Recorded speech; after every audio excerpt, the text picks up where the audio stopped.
What's up, guys? Happy Friday and welcome to WWE Supercard. Let's go ahead and jump into it. So we've got a Road to Glory Ric Flair going on right now. For those of you who are doing it, you are most likely a lot farther along than I am. I've been busy working, as I said in yesterday's video. I've been working double shifts and everything like that, so I've not been able to really go ahead and grind. And then last night I actually saw Deadpool. I know this is a little off topic here, but if you have the chance to see Deadpool, go ahead and see it. I think it's a great movie. I thought it was very, very funny, and it also had a lot of really cool fighting scenes, which I think, you know, this is just a little off topic, but I think the choreographed fights were very good, like very different style, you know what I mean, than what I'm used to seeing in other, you know, superhero fights or anything like that. So we're working our way through. We're only up to Mr. Terry Funk right now, but that's because, like I said, I've been working and I can't really use my phone at work, so I haven't been able to play at work like I normally can. But we're going to try and keep grinding along. I don't even know if we're going to be able to get Randy Orton because, as you can see, the deck is only up to Legendary Plus right now, so that definitely hurts our chances. And also the fact that none of these cards are pros are like kind of pulling some of the motivation away from me from doing this. But we're going to go ahead and grind it out, and we're going to be talking about SmackDown from last night. So if you don't know, and you're checking out my video for the first time, I'm starting this new thing where basically every day after the show, of whether it be Raw, SmackDown, a pay-per-view, NXT, I'm going to kind of review it, talk about it, give you my opinions on it, and kind of ask questions as well and see what you guys think in the comments below. I kind of forgot to ask questions yesterday, but you know, I apologize for that. But even if I don't remember to ask questions, feel free to give me your opinions on matches or anything like that down below in the comments. So before I start off with this, a few days ago, well, probably about a week ago now, you guys saw me make that retiring video and everything like that, and people suggested that I make a Patreon.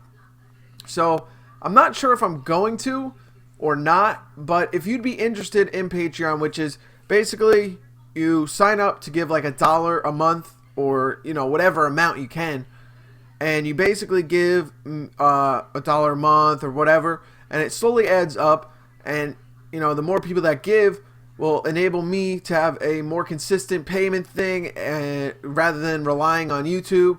And that way I can actually take that money and put it back into the game and be a little bit more free spending on the game and, you know, try to work my way up. So I'm not really sure about that because I don't really like to ask people for money or anything like that. Like, even during my live streams, I'm like, people ask for the donation link, I'm like, it's down below, but you don't have to do it. So but if you want me to maybe open up to that idea, I'm gonna make a straw poll. You just say, it's gonna say something like, do you want me to do Patreon, yes or no? And then you just click yes or no, and if the votes win, yes, majority, then you know, maybe I'll open one up and, you know, see if it works out. But you know, as of right now, I'm kind of a little iffy on it, but would love to hear your guys' feedback on that and what you think of that. But let's go ahead and jump into a couple of Road to Glory matches here while we talk about SmackDown from last night, which I thought was an extremely good episode. A lot of things happened. So if you haven't seen SmackDown yet, spoiler alert, but this is going to have spoilers, so I apologize. If you're here to watch me play Road to Glory, click the mute button. You know, you don't have to. I'm not going to like hold up a sign saying who won or anything like that. But you know, if you don't want to hear any spoilers because you haven't seen SmackDown yet, definitely hit that mute button right now. So, last night we had the 6-man tag, Dolph Ziggler and the Lucha Dragons versus the League of Nations. I thought this was actually a pretty good match. I liked how they kind of like had Kevin Owens on commentary, because I love Kevin Owens on commentary. He just is very entertaining with his witty one-liners to Cole and Byron. I just really enjoy that side of the things. And I think it was a very back and forth match, which was good. It looked good. It made the League of Nations look strong again, which I think is important because although I do not like Sheamus, I love Rusev, I love King Barrett, and I don't generally like Alberto Del Rio. I don't find him too entertaining in the ring per se, but I respect him, and I think he deserves to be at least in a high mid card. So when Roman Reigns was destroying the League of Nations by himself a few months or weeks ago. It just made them look incredibly weak. So at least they were able to compete against Dolph Ziggler and the Lucha Dragons, who are considered pretty high on the card at this point. Although the Lucha Dragons themselves as a tag team isn't considered too high. Kalisto with the United States Championship and Dolph Ziggler are both pretty high on the card. So I thought it was a very good match. They confused you a little bit. They didn't only, they really didn't have too many moments where it was obvious who was going to win. Obviously, at the end, Kevin Owens distracts Dolph Ziggler, and Sheamus hits Dolph Ziggler with the Brogue Kick, and that ends the match. But there was a few times where you thought that, people would get the victory, such as when Ziggler hit the Famouser, and Kalisto got caught by Alberto Del Rio.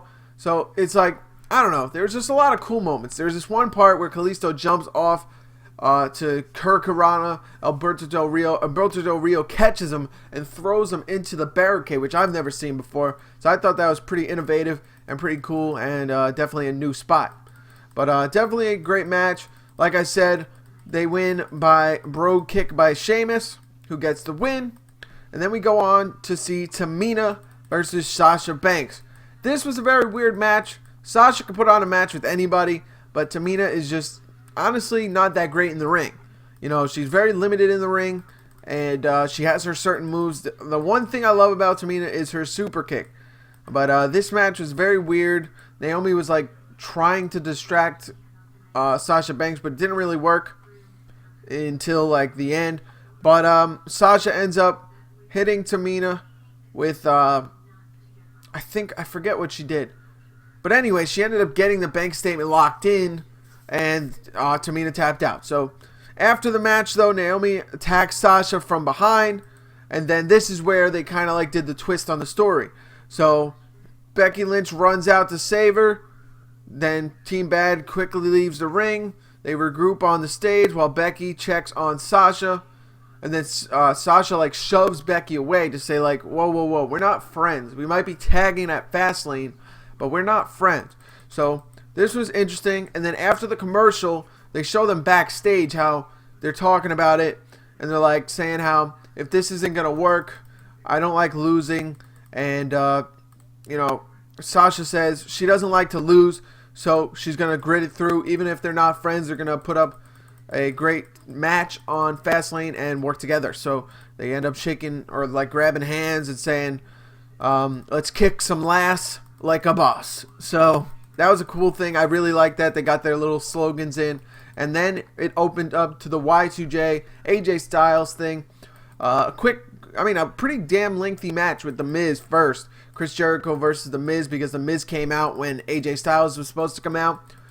Pretty good match. I really do not care for Miz in the ring. I think he's an amazing heel on the microphone, and he's great at putting people over. But I don't know. I just don't find Miz that entertaining in the ring itself. That's not against him. I really do like The Miz. It's just in the ring itself, I do not find him very entertaining.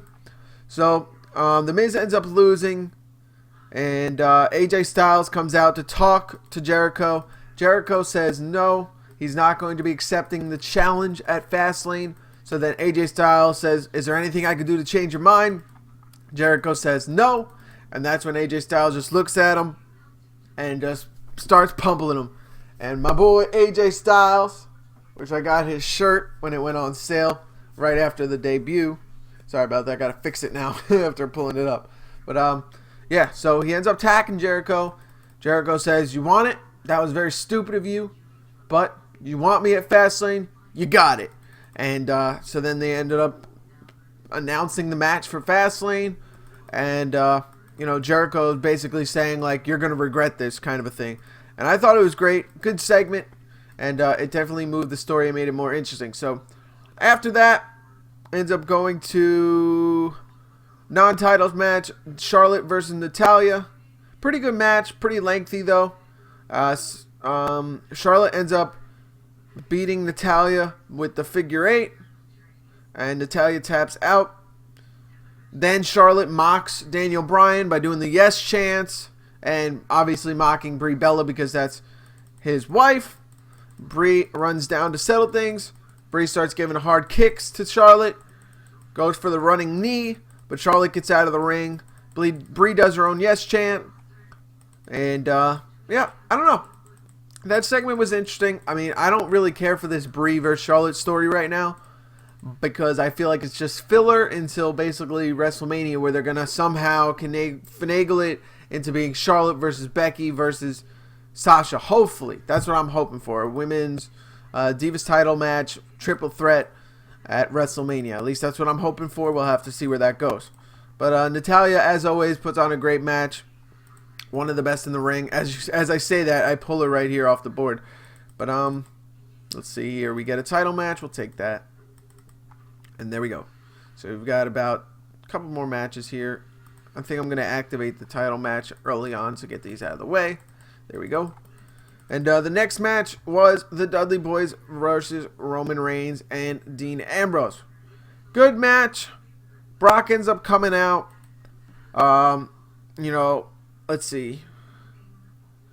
The winners by disqualification, obviously, because Brock came out and attacks Dean Ambrose, was that he... sorry, I'm losing track here. So, anyways, Brock attacks Dean Ambrose, causes DQ. They end up getting the victory there. Roman Reigns tries to save Dean Ambrose and accidentally hits him with the spear. So then Dean Ambrose gets up after a while and tries to go for the dirty deeds. But Roman Reigns reversed it, hits the Samoa drop. And there we go. Lesnar grabs Reigns, hitting him with the F5 and standing tall. So Brock Lesnar at the end, standing tall, looking strong, and pretty cool. So Triple H, he leaves the ring when Triple H makes his way on stage carrying the title.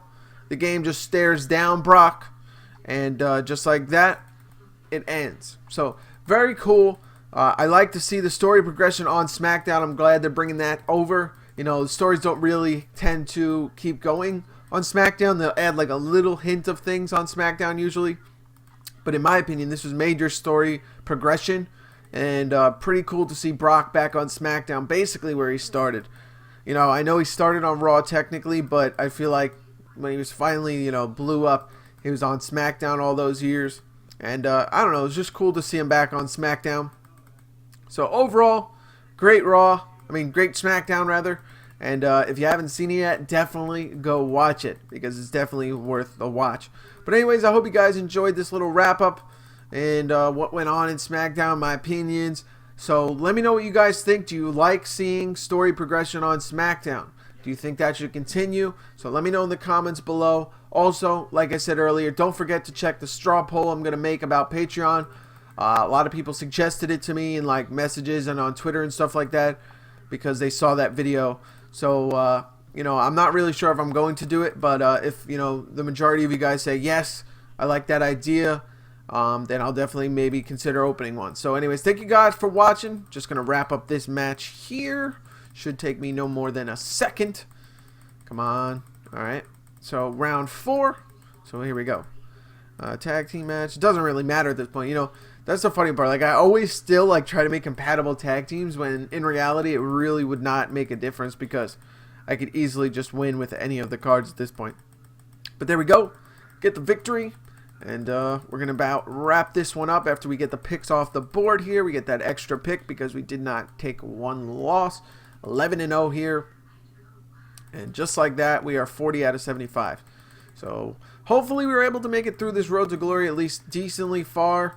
Because, you know, I really want to be able to get at least Edge and hopefully Randy Orton without having to, you know, spend too much money or anything like that. But, you know, with me starting basically on Friday and having 3 days to get it done, we'll have to see if I can do it. But anyways, thank you guys for watching. Tomorrow, I'm going to give you my predictions on Fastlane maybe. I'm not really sure yet. But if you want to see that in tomorrow's video, let me know in the comments below. Thank you guys for watching. I'll see you guys later. Rare Spark out.